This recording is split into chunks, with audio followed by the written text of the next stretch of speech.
कहानी शुरू होती है तो हमें एक स्पेस स्टेशन दिखाया जाता है। तभी उन लोगों को अपनी तरफ एक तेजी से चीज आती हुई दिखाई देती है। तभी वो लोग उसको रोकने की कोशिश करते हैं, पर यहाँ पर विलगैक्स नहीं रुकता, इसलिए वो लोग उसके ऊपर फायरिंग करने लगते हैं। तभी विलगैक्स शिप को दो हिस्सों में फाड़ के वहाँ से निकल जाता है। विलगैक्स जब स्पेस स्टेशन में पहुँचता है तभी कुछ ऑफिसर उसके ऊपर फायरिंग करने लगते हैं और विलगैक्स उनको वहीं मार गिराता है। यहाँ पर वो दीवारों को तोड़ के एक मुजरिम के पास पहुँचता है। इस मुजरिम को तो आप बचपन से ही जानते होंगे, अगर नहीं जानते तो मैं बता देता है। इसका नाम होता है गोस्ट फ्रीक और ये विलगैक्स से बोलता है कि ये रोशनी मुझे चुभ रही है।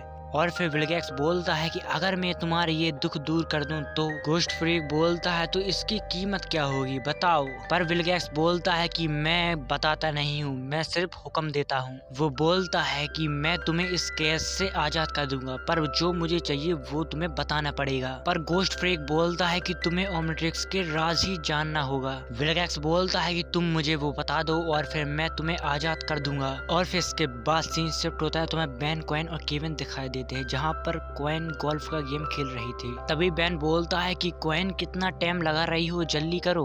पर क्वेन बोलते हैं कि ये आइडिया तुम्हारा था कि यहाँ पर कोई एलियन तबाही मचाने वाला है। तभी यहाँ पर क्वेन एक गोल कर देती है और अपनी नोटबुक में लिखने लगती है। तभी उसकी बॉल गोल से बाहर आ जाती है और फिर उसमें से एक एलियन निकलता है। बेन उसके पास आता है और बोलता है कि शुक्र है, इसे पकड़ के चलो घर जाते हैं। और फिर वो अपने मुंह से एसिड निकालने लगता है और वापस विल के अंदर चला जाता है। इसके बाद वो क्वेन के पास आता है पर क्वेन उससे बच जाती है। तभी वो केविन के पैर पर उल्टी करने लगता है। तभी यहाँ पर केविन गुस्सा हो जाता है और उसको मारने की कोशिश करने लगता है और फिर थोड़ी देर तक ये लोग उसको मारते रहते हैं पर वो हाथ में नहीं आता है। तभी बेन बोलता है कि लगता है कि तुम लोगों का जोर थोड़ा कम पड़ रहा है। इसके बाद वो ह्यूमंगसौर में ट्रांसफॉर्म हो जाता है और उसको अपने पैरों के नीचे कुचलने की कोशिश करने लगता है, पर कुचलते कुचलते बहुत देर हो जाती है और वो हाथ पे नहीं आता। तभी बेन एक टावर को उखाड़ता है और उसके ऊपर दे मारता है। वो बोलता है कि देखो क्वेन, मैंने उस एलियन की छुट्टी कर दी। और फिर वो एलियन बेन की पूंछ को पकड़ लेता है। तभी क्वेन बोलती है कि बेन ज्यादा मत हिलो, पर वो बोलता है कि क्वेन ये तेजाब उगल रहा है।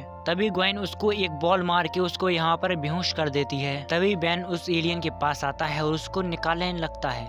तभी उसको पता चलता है कि ये तो कोई छोटा मोटा एलियन नहीं है, ये तो बहुत बड़ा एलियन है। और फिर तभी एक चीज आसमान से नीचे गिरती है। ग्वेन बोलती है कि ये क्या चीज है, पर केविन बोलता है कि वो जो भी चीज हो बस मेरी गाड़ी पे ना गिरा हो। और फिर वो लोग आगे जाने लगते हैं। तभी बेन उस एलियन से बोलता है कि यहाँ से बिल्कुल भी मत हिलना। और फिर यहाँ पर हमें पता चलता है कि आसमान से कोई स्टार वगैरह नहीं गिरा था, ये तो विलगैक्स है। तभी यहाँ पर विलगैक्स बोलता है कि बेन टेनिसन, मुझे तुम्हारी मदद चाहिए। और फिर इसके बाद सीन शिफ्ट होता है तो हमें क्वेन कहती हुई दिखती है कि बेन तुम भूल गए हो क्या, इसने तुम्हें मारने की कितनी बार कोशिश की है। बेन विलगैक्स से बोलता है कि तुम्हें क्या चाहिए था। वो बोलता है कि बेन टेनिसन, मुझे तुम्हारी मदद चाहिए। यहाँ पर केविन बोलता है कि तुमने सोच भी कैसे लिया लल्लू कि ये तुम्हारी मदद करेगा। विलगैक्स बोलता है कि बस एक ही बात है कि गोस्ट फ्रीक। पर बेन बोलता है कि क्या हुआ उसका, तुम सब कुछ जानना चाहते हो। वो तुम्हारी ओमनिट्रिक्स से फरार हुआ था और एक बार तो उसने तुम्हें तबाह भी किया था और अभी कुछ टाइम पहले वो जेल में था, पर अब वो जेल से भाग चुका है और अब वो पहले से ज्यादा ताकतवर हो चुका है। तभी केविन बोलता है कि यहाँ पर आने का तुम्हारा मकसद क्या है,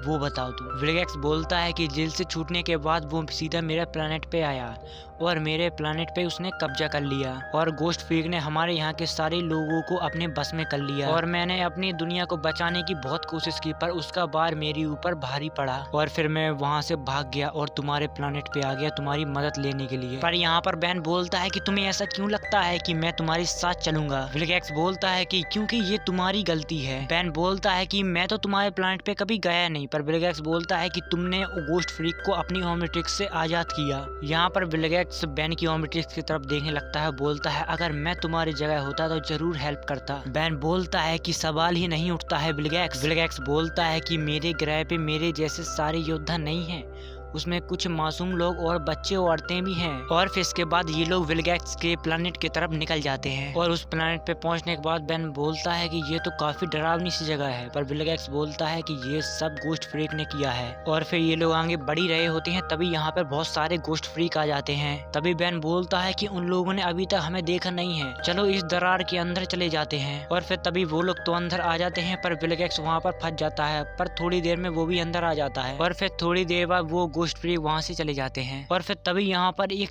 चीख सुनाने लगती है और विलगैक्स बोलता है कि लगता है कोई बच्चा रो रहा है और वो दीवार को तोड़ के वहाँ से चला जाता है। और फिर ग्वेन बोलते है कि ये क्या कर रहा है। तभी केविन बोलता है कि वो उन सबको बता रहा है कि हम कहाँ पर हैं। मैंने तुम लोगों से पहले ही कहा था कि इसके ऊपर भरोसा मत करना। और फिर बेन बोलता है कि कोई बात नहीं और वो यहाँ पर स्वयं फायर में ट्रांसफॉर्म हो जाता है और जमीन के अंदर एक गड्ढा करने लगता है। और फिर थोड़ी देर बाद वहाँ पर एक सुरंग बन जाती है और वो तीनों उसके अंदर चले जाते हैं। और फिर जब वो विलगैक्स के पास पहुँचते हैं तब उनको पता चलता है कि विलगैक्स तो सही बोल रहा था, वो तो सच में एक बच्ची रो रही थी वहाँ पर। तभी ग्वेन बोलते हैं कि दुश्मन के भी सीने में दिल है, पता नहीं था। यहाँ पर विलगैक्स बोलता है कि तुम लोग उस बच्ची को बचाओ क्योंकि गोस्ट फ्रीक जिसको छूते हैं उसको अपने बस में कर लेते हैं। और फिर बेन उस बच्ची के पास पहुँच जाता है और 2 गोस्ट फ्रीक को वहाँ पर निपटा देता है। और फिर तभी केविन एक गोस्ट फ्रीक को मारने के लिए जाता है पर वो गोस्ट फ्रीक उसके अंदर चला जाता है। और फिर थोड़ी देर बाद केविन की बॉडी से वो गोस्ट फ्रीक बाहर निकल आता है। और फिर केविन बोलता है कि अब तो ये जोकर भी मुझसे डरकर दूर भागते हैं। पर बेन बोलता है कि ये तो सबसे अच्छी बात है केविन, अब लड़ाई में सबसे आगे तुम ही होगे। और फिर केविन के साथ साथ सारे लोग गोस्ट फ्रीक को मारने लगते हैं। और फिर जितने गोस्ट फ्रीक बचते हैं वो उनसे डर के वहाँ से भाग जाते हैं। तभी विलगैक्स उस बच्ची के पास आता है और बोलता है कि तुम्हें बेटा चोट तो नहीं आई। वो बच्चे बोलते हैं कि शुक्रिया मेरे विलगैक्स सर। पर विलगैक्स बोलता है कि यहाँ तुम सेफ नहीं हो, तुम्हें अंदर ही रहना होगा और चुपचाप रहना होगा। तभी यहाँ पर बेन बोलता है कि विलगैक्स विलनगिरी छोड़कर तुम्हें अब हीरो बनने का इरादा है क्या। और फिर इसके बाद ये लोग चल पड़ते हैं गोस्ट फ्रीक की तलाश में। और फिर इसके बाद ये लोग विलगैक्स के महल में पहुंच जाते हैं। और फिर हमें यहीं पर गोस्ट फ्रीक दूर बालकनी में खड़ा हुआ दिखता है। बेन बोलता है कि मेरा प्लान कामयाब करने के लिए पहले उसका ध्यान बटाना पड़ेगा। और फिर उसका ध्यान बटाने के लिए विलगैक्स पहुंच जाता है। वो बोलता है कि गोस्ट फ्रीक इस बार तुम मेरे हाथों जरूर मरोगे। यहाँ पर गोस्ट फ्रीक बोलता है कि मेरे हाथों पिटका भी तुम्हारा मन नहीं भरा। और फिर यहाँ पर विलगैक्स और गोस्ट फ्रीक के बीच फाइट होने लगती है। तभी गोस्ट फ्रीक बोलता है कि पहले तो मैं तुम्हारे सारे लोगों को अपना गुलाम बनाऊंगा, उसके बाद पूरा यूनिवर्स को अपना गुलाम बना लूंगा। और इस वक्त भी मेरे साथी दूसरी दुनिया के ऊपर हमला करने के लिए स्टारशिप्स बना रहे हैं। और जब तुम यहाँ पर हो तो क्यों न तुम्हारी पावर में सारे अपने कब्जे में कर लूं। और फिर यहाँ पर गोस्ट फ्रीक उसके ऊपर हमला करने के लिए आता है। तभी बेन उसके सामने आ जाता है और वो यहाँ पर गोस्ट फ्रीक को अपने अंदर सोख लेता है। और फिर यहाँ पर ओमनिट्रिक्स के अंदर एक नया एलियन डीएनए सैंपल हो जाता है। और फिर यहाँ हमें गोस्ट फ्रीक की ट्रांसफॉर्मेशन दिखाई जाती है। तभी यहाँ पर ग्वेन बोलते है कि यही था बेन तुम्हारा प्लान। बेन बोलता है कि घबराओ मत ग्वेन,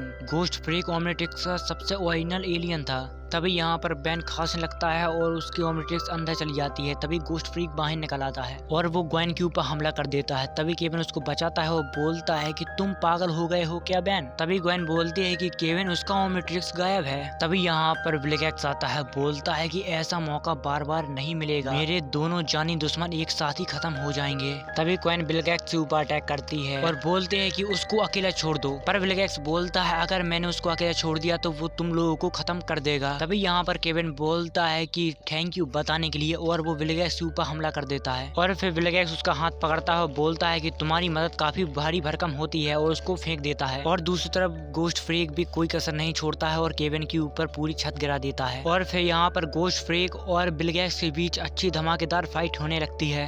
और फिर यहाँ पर विलगैक्स से खम्मे को काट के गोस्ट फ्रीक के ऊपर गिराने लगता है। तभी यहाँ पर गोस्ट फ्रीक उसका खम्मा उसी की तरफ फेंक देता है। और फिर विलगैक्स उस खम्मे को चीरते हुए आता है और अपनी स्वैड से उसके ऊपर हमला कर देता है। यहाँ पर गोस्ट फ्रीक उसको अपनी पूंछ में पकड़ के फेंक देता है और बोलता है कि हाजिर हो मेरे सारे गुलामों। तभी यहाँ पर और भी सारे गोस्ट फ्रीक आ जाते हैं और वो उसके ऊपर हमला कर देते हैं। वो विलगैक्स को पकड़ लेते हैं। तभी गोस्ट फ्रीक विलगैक्स के पास आता है और बोलता है कि टेनिजन के साथ ये भी मेरे अंदर मिल जाए ना तो मैं पूरी यूनिवर्स पे आसानी से राज कर लूंगा। और फिर वो विलगैक्स की बॉडी के अंदर अपना हाथ डालने लगता है। तभी विलगैक्स उसके ऊपर हमला कर देता है और अपनी स्वेट को उठाता है और वहाँ पर रोशनी कर देता है जिससे गोस्ट फ्रीक वहाँ पे तड़पने लगता है। और फिर गोस्ट फ्रीक के शरीर के अंदर से उसकी ओमनिट्रिक्स बाहर निकल आती है। तभी गोस्ट फ्रीक बोलता है कि बेन टेनिसन ऐसा मत करो। और फिर इसके बाद बेन वापस से अपने नॉर्मल रूप में आ जाता है और फिर यहाँ पर सब कुछ ठीक हो जाता है। तभी ये लोग यहाँ से चले जाते हैं और फिर इसी के साथ एपिसोड खत्म होता है। मिलते हैं अगले एपिसोड में।